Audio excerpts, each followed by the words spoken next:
अस्सलाम वालेकुम वरहमतुल्लाहि वबरकातुहू। डियर स्टूडेंट, आज हम क्लास 8 चैप्टर 3 एहसान का बदला पढ़ेंगे उर्दू का।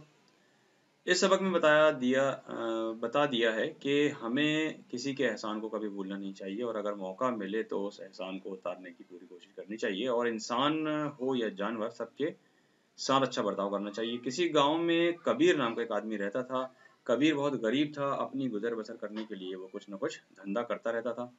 गर्मी के दिनों में वो तार के बने पंखे बेचकर अपना गुजारा किया करता था। गर्मी के महीनों में वो पूरे दिन कचहरी बाजार महलों में घूम घूम कर पंखों की फेरी लगाया करता था। दोपहर को जब लोग अपने अपने घरों में आराम करने लगते उस वक्त कबीर के पंखों की बिक्री नहीं हो पाती थी, इसलिए वो भी एक दरख्त के तले आकर आराम करने लगता था। जब दोपहर गुजर जाती, गर्मी कुछ कम हो जाती तो फिर पंखे बेचने के लिए निकल जाया करता था। दोपहर में कुछ पंखों के बेचने से मिले पैसों में से कुछ पैसे निकाल लिया करता। उन पैसों से बाजार से कुछ खाने की चीजें खरीद कर ले आया करता। कभी कचौरी, कभी पकौड़ियाँ तो कभी जलेबी इस दरख्त के तले बैठकर खा लिया करता। बगल के एक कुएं से पानी पी कर फिर वो लेट जाया करता। हर रोज वो ऐसा ही किया करता था। एक दिन दोपहर में कबीर उसके दरख्त तले बैठा हुआ था। दरख्त से कुछ दूर हटकर एक पुराना बगीचा था, उसमें बंदरों का बसेरा था। उस दिन वो अपने खाने की पोटली को खोल ही रहा था कि उस बगीचे से एक मोटा बंदर वहां आकर बैठ गया। वो बंदर भी शायद कबीर की तरह बूढ़ा हो चला था। बंदर एक टक कबीर की तरफ देखने लगा। बंदर भूखा लग रहा था। कबीर को उस पर रहम आ गया और उसने दो पकौड़ियाँ उठाकर उसकी तरफ फेंक दी। बंदर ने लपक कर उन्हें खा लिया। अब हर दिन दोपहर में कबीर के आने के बाद वो बंदर आकर बैठ जाया करता। कबीर भी अपने खाने में से कुछ निकाल कर उसे दे दिया करता। बंदर खाकर फिर से उस बगीचे की तरफ के किसी दरख्त पर छलांग जाता। कबीर भी पानी पीकर लेट जाता। एक दिन जब कबीर आया तो उसका चेहरा मुरझाया हुआ था। आज उसका एक भी पंखा नहीं बिका था। पास में पैसे भी नहीं थे, इसलिए वो खाने के लिए कुछ नहीं खरीद सका था।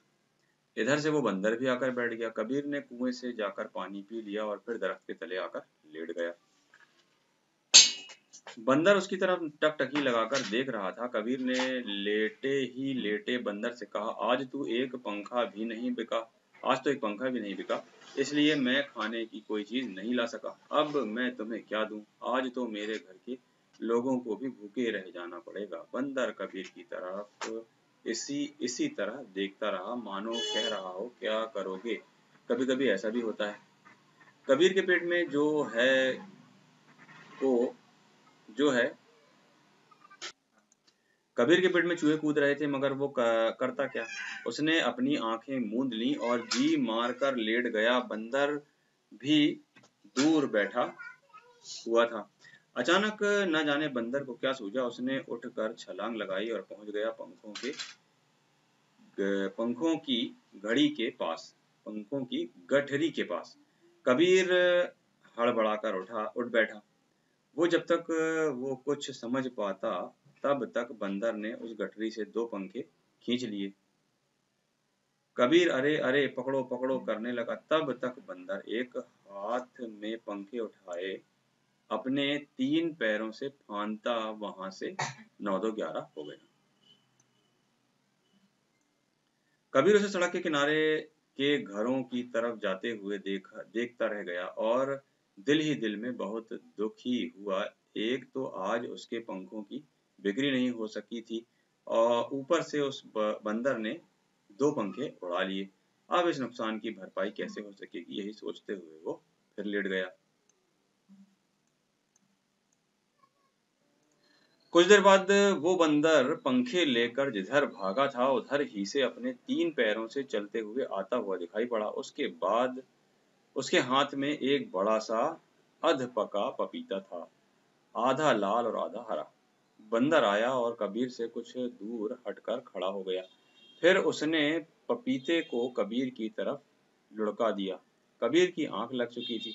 बंदर उसे उसी तरह सोता देखकर घड़क उठा। कबीर की नींद टूट गई। अध खुली आंखों से उसने बंदर को पपीता लुढ़काते हुए देख लिया। उठकर बैठते हुए बोला, अरे तुम ये कहाँ से उठा लाए? कबीर ने एक बार बंदर की तरफ देखा, फिर वो पपीते की तरफ देखने लगा, लेकिन उसने पपीते को हाथ नहीं लगाया। बंदर भी कुछ देर तक वैसे ही बैठा रहा। फिर वो खड़कते हुए कबीर की तरफ झपटा। कबीर डर गया, लेकिन बंदर खी खी करते हुए पपीते को कबीर के और नजदीक लुढ़काकर फिर अपनी जगह पर चला गया। कबीर ने डरते हुए हाथ बढ़ाकर पपीते को उठा लिया। कबीर ने कमर से चाकू निकाली, चाकू से पपीते के छिलके निकाले, फिर उसकी 4 काश की, काश यानी फाके की। एक काश उसने बंदर की तरफ फेंक दी। बंदर ने लपक कर उसे उठा लिया और खाने लगा। बाकी काशें कबीर ने खुद खा ली। पपीता इतना बड़ा था कि कबीर का पेट पूरा भर गया। कबीर ने सोचा कि बंदर ने मेरे एहसान का बदला आज खुद मुझ पर एहसान करके चुकाया है, नहीं तो आज सारे दिन भूखे रह जाना पड़ता। बंदर बंदर पपीते को खाकर फिर बगीचे की तरफ चला गया। जब धूप कुछ कम हुई तो कबीर भी पंखों की गठरी उठाकर बेचने के लिए चल पड़ा। आगे चलकर सड़क के किनारे एक बहुत बड़ी हवेली थी। उसके सामने से गुजरते हुए वे दोनों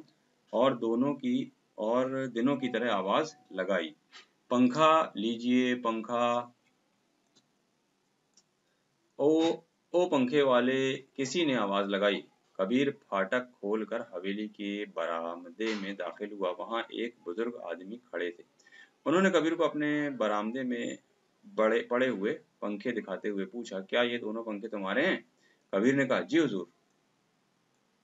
तब बुजुर्ग आदमी ने कहा कि एक बंदर इन्हें यहाँ फेंक गया है, तुम इन्हें ले जाओ। कबीर ने चारों तरफ नजरें दौड़ाई। एक तरफ 3-4 पपीते के पेड़ थे। पेड़ पपीतों से लदे लदे पड़े थे। कबीर को समझने में देर न लगी। उसने पूछा, क्यों हुजूर, क्या बंदर यहाँ से पपीता भी तोड़कर ले गया था? बुजुर्ग आदमी ने कहा, हाँ हाँ, उसी ने ये पंखे यहाँ फेंक दिए, फिर वो पेड़ पर चढ़ गया और एक पपीता तोड़कर चलता बना। कबीर बोला, हुजूर, तब तो मैं ये पंखे नहीं लूंगा। क्यों नहीं लोगे? बुजुर्ग आदमी ने पूछा, हुजूर, बंदर इन पंखों को देकर उसके बदले में यहाँ से पपीता ले गया है। अब ये पंखे आप खुद ही रख लें, मुझे तो इसका दाम मिल चुका है। बुजुर्ग आदमी को उस बंदर की करतूत और पंखे वाले का जवाब सुनकर बड़ा ताज्जुब हुआ। अब वो तफसील से सारी बातें समझना चाहते थे। तब कबीर ने उन्हें बंदर के दूसरे दिनों की कहानी और आज का किस्सा कह सुनाया। बुजुर्ग आदमी को अब और भी ताज्जुब हुआ। उन्होंने कहा, ओ पंखे वाले, जब बंदर जैसे जंगली जानवर के भीतर इतने समझ है, तब तो मैं एक आदमी ही हूँ। अब मैं कैसे तुम्हारे पंखे रख लूं? मगर तुम एक काम करो, इन पंखों को यहीं छोड़ दो। उनकी कीमत कितनी है मुझे बता दो। कबीर बोला, हुजूर, वैसे तो मैं 6 रुपये में 2 पंखे बेचता हूँ, मगर आप जो दे देंगे मेरे लिए वही काफी होगा। बुजुर्ग आदमी ने अपनी जेब से 5 रुपये का एक नोट निकाल कर कबीर की तरफ बढ़ा दिया। कबीर वो रुपये लेकर विदा हो गया। ये जहाँ पर चैप्टर आपका एंड हुआ, अल्फाज माना देख लेते हैं, या देख लीजिए। सच्चे तले यानी नीचे बॉटम, दरख्त यानी ट्री पेड़, पेट में चूहे कूदना यानी बहुत ज्यादा की बहुत तेज भूख लगना फील हंग्री, काश यानी फांक स्लाइस, और ताज्जुब यानी हैरत वंडर। अब जो मश्क है इंशाल्लाह नेक्स्ट वीडियो में देखेंगे। अस्सलाम वालेकुम वरहमतुल्लाहि वबरकातुहू।